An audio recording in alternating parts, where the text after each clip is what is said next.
Hey guys, Erin here. So today is your lucky day. I have been working on these courses for Insight Timer, and what happened is they rejected it not once, not twice, but 3 times. So I might wind up doing the course for Insight Timer, who knows? But it's to your benefit because I am taking the, I think, pretty high quality sounding audios and I'm making them into podcasts for you. So the next couple of weeks, you're going to be seeing podcasts on the CLEAR formula, which is how we solve any problem, organize our thoughts, separate out the facts, see what our emotions are tied to our actions and results. And I'm going to be giving you the lowdown on how to use this in a really streamlined way. So this first series of podcasts, there's about 4 of them. I'm going to be going over the CLEAR formula in depth in a way that maybe you haven't experienced before. I do talk about this kind of often, but that being said, it's such a useful tool. Also, I want to announce that I am starting an online coaching group, and it's only $99 a month. I have 6 spots left. If you are interested in joining us, you can reach out Erin at erincoach.com. Those spots are not going to last. When they're gone, they're gone. And this is a reoccurring group. There's a minimum of 3 months. It's all about getting coached, having accountability, showing up every week, having tasks, and be willing to do the inner work. So if you wanted to work with me, but you just haven't been able to afford it, or if you're just curious about it, reach out to me. There is a vetting process if you've never worked with me in any capacity. I'll let you know what that is. And I hope that you enjoy this series of podcasts. Namaste.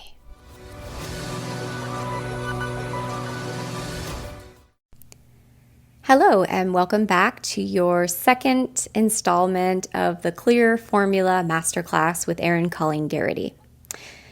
So, by now, you're probably curious about this CLEAR formula and the things that I said prior lesson, which, by the way, if you didn't listen to the first lesson, don't skip ahead, get the basics, get it covered. All the lessons have little nuggets of information that you can plug in, and you can listen to these recordings over and over again to make sure that you really soak up all the lessons. This technique and method is something that, like anything, improves with practice. All right, let's dig in. So the CLEAR formula, again, as a review, we remember that the C stands for circumstance, the L stands for look at your thoughts, the E stands for emotion, A for action or inaction, and R is for results. So circumstances, what are those? Circumstances are facts. Circumstances are neutral. Circumstances are events that take place that could be proven in a court of law. So if you've ever had the unfortunate experience of being in court, you will notice that the way that they talk is very, very neutral. They look for facts, it's very cut and dry, and it's objective rather than subjective, though you could argue that most experience is subjective. But for our purposes, let's try to organize it into facts. So circumstances are facts. L is look at your thoughts. Thoughts are opinions or judgments that we have based on a particular circumstance. So an opinion or judgment is something that we come up in our mind based on our prior experience. In yoga, we have these groove patterns we call samskaras. So some people might say that these are subconscious belief systems, and there's different layers to how deep they are. Many of our subconscious belief systems come from childhood, but we are always forming new neural pathways. And so when we identify thought patterns, then this allows us a little GPS breadcrumb trail to be able to access deeper patterning that we have within. And that is part of the magic of this formula.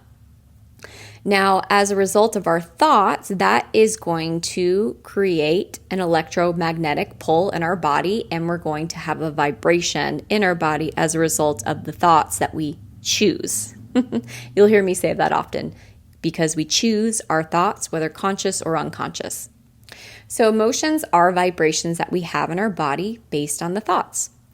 Emotions that we have, if you look at the very basic emotions, happy, sad, anger, shame, guilt. Now, in this course, sometimes I will use qualifiers for emotion. So worry, anxiety, and such things like that, that might be categorized into a bigger lump of emotion.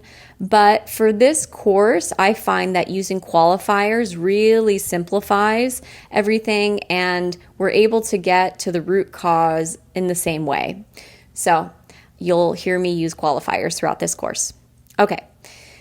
The next layer to this is actions. So depending on what emotion we're experiencing, typically we're going to take an action or an inaction. Inaction is also an action because it's a conscious choice. Even, again, it might not feel like it if we are in a pattern that has been long-standing and we feel like it just happens automatically. By using this formula, getting it out of your head, writing it down, any problem that you have, you're going to be able to figure it out a lot quicker and see the patterning that you have. This is part of, in yoga we call Swadhyaya. It's the fourth niyama that we study within the second limb of the 8-limb system of yoga, but it's also a tool that are used by many well-known, famous people who are also spiritual, like Byron Katie or Tony Robbins. They use this kind of formula. All right, and the last part of the clear formula are the results. So depending on what actions you take, that's going to bring about results, right? So I'm going to start giving some examples. So let's use a yoga studio as our setting. I walked into a vinyasa yoga class, and I unrolled my mat. I was 5 minutes late. The mat made a snapping sound, and the teacher looked up at me, and I sat down. All of that very neutral. So specific time, no opinions or judgments, but it's very, very neutral, very, very flat. Okay. The thought that I would have if that happened to me would be, oh my gosh, I am disrupting the class and everyone's mad at me. Say that. So the emotion that I would have, because again, that's an opinion and judgment, and mostly in that example, I'm judging myself. I don't know for sure, right? That's subjective reality. Other people might have compassion. They might look at me and say, oh, she's running late. I've been there before. And oh, she looks so nervous. Maybe this is her first yoga class. I wish her well. It could be as simple as that. But what I'm doing is I'm choosing from a place of insecurity, or maybe I've been late in the past and I've been scolded. So this is the pattern that makes sense to me in my mind, that I would shame myself for coming a little bit late to a yoga class. And this is a personal example because I would probably feel that way.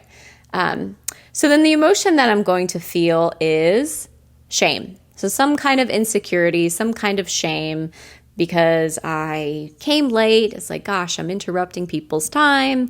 So you can see where the pattern is unfolding here, yeah? Okay, so the emotion that I have is shame. So shame, like any emotion, is going to impact how I move. It's going to impact my yoga practice. So perhaps, let's say the shame, how it impacted my action is that I'm looking around, I feel self-conscious, and I feel a little bit more stiff in my yoga practice. I feel a little bit more resistant to opening and softening. So these are some actions that happen as a result of the emotion. Now, what does that result in? Let's say that the first half of my yoga class, I was very distracted inwardly, and the second half, I was able to finally let go. So only got essentially half of a yoga practice that was pretty conscious. And the result is always going to prove the thought. So the thought was something like, everyone's mad at me, right? So if I only got half of a yoga class, I wasn't able to fully release into myself. I wouldn't feel as connected. And so in some way, I'm going to prove that thought correct. So you can take any problem that you have and you can plug it into this formula. When we do that, we're able to, again, break things down piece by piece and look at it. So let's get curious here. why am I choosing that thought? Why am I choosing the thought that I did? Well, it might be because of past experience, because I was late to a yoga class before and I was called out and I felt humiliated. And we can even go back into my martial arts days where if you came late to class, you had to do a bunch of extra exercises. If you had a rank where you could be up in the front of the class, you would actually be in the back of the class now. So again, there's some punishment. So what I was doing in that yoga class is I was punishing myself. Nobody else did that to me. That was past patterning.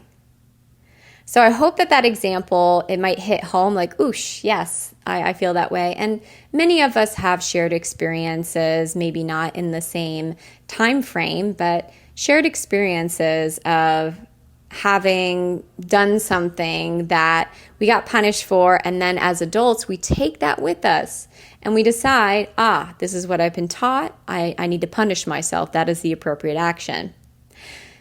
So getting curious about why we do this.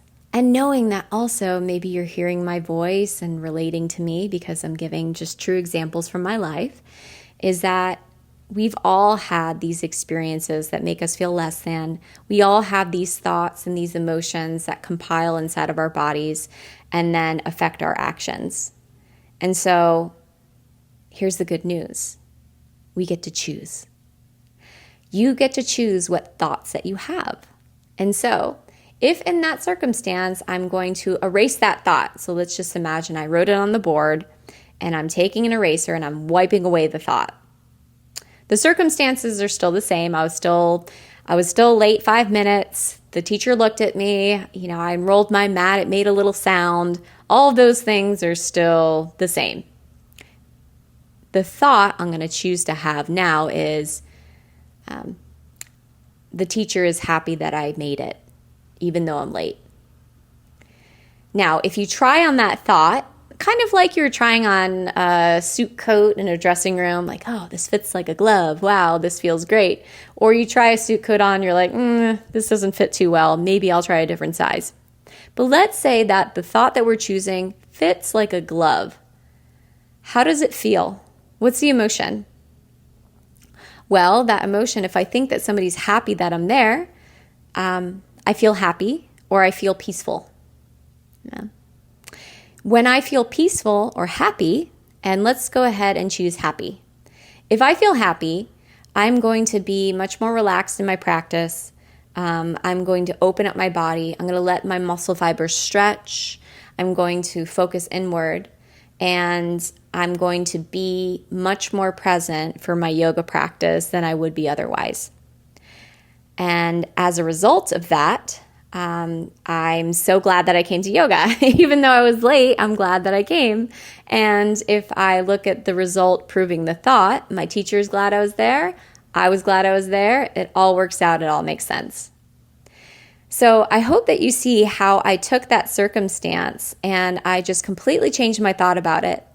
And it would be interesting for you to notice if in the beginning of the example that I gave, the first one, the tone of my voice was a certain way.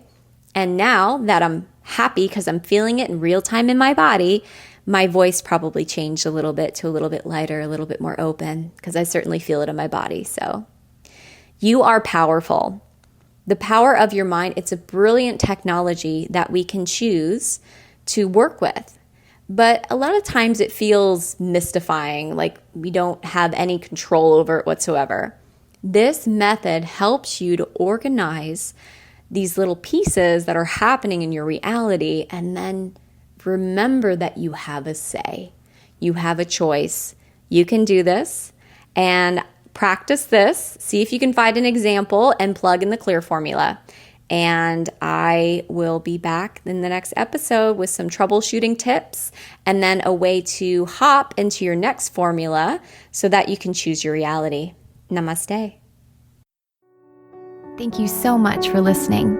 If you want to support the podcast and if it's helping you, please consider writing a review. You can go to iTunes or Google Play, go into the search bar and type in Thrive Yoga Fit Transformational Coaching, scroll down, and you can leave a review. This helps other people to find me as well as bumps us up in the search ratings.